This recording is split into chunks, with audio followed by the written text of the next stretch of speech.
என் பேர் சம்பத் குமார். அதனால தான் எங்கள் ஊரில் இருக்க இளைஞர்களை தேடி போய்கிட்டு இருக்கேன்.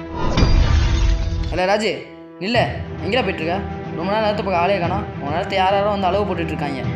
எங்கள் அப்பா எங்கள் நிலத்தையும் சுற்றியில் 9 ஏக்கர் நிலத்தையும் புதுசாக ஒரு கார்பரேட் கம்பெனிக்கு விற்றுட்டாரு. இல்லை, பணத்துக்காக சோறு பண்ண இடத்த போய் வச்சுருக்கீங்க. அது என்ன பேனண்டா படம் வரப்போதும் எதிர்பார்த்துக்கிட்டு இருக்காங்க. பிக் பாஸ்ல அடுத்து யார் டைட்டில் வந்தாலும் ஏங்கிட்டு இருக்காங்கண்ணே. அப்புறம் ஃப்ரீ ஃபயர்ல அடுத்து என்ன புதுசாக அப்டேட் கொடுப்பாங்க ஏங்கிட்டு இருக்காங்க. விவசாயம் இப்போட இளைஞர்கள் இதில் மூழ்கி இருக்காங்கன்னு பார்த்தியா? ஏங்க நிலத்தை பாருங்க, இங்கே அடிக்கிற காற்று எங்கள் மனசு கொடுக்குது கூத்து.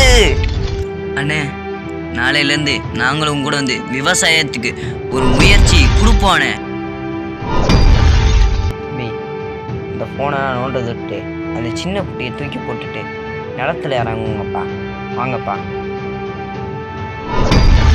அண்ணே, அவங்க நெல்லை பின்ன 3 மாதம் விளைஞ்சது, நம்ம நெல்லை விளைய 6 மாதம் ஆகுது.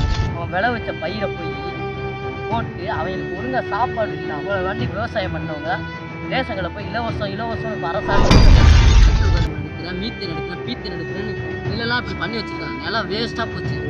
அடுத்த வேலை சோறு சாப்பிட்றதுக்கு அப்படிங்கும் போது ஒரு விவசாயியோட வழியை நினைச்சு மக்கள் பசியை தீர்க்கிறது விவசாயம். ஒரு விவசாயம் கடவுள் தான்.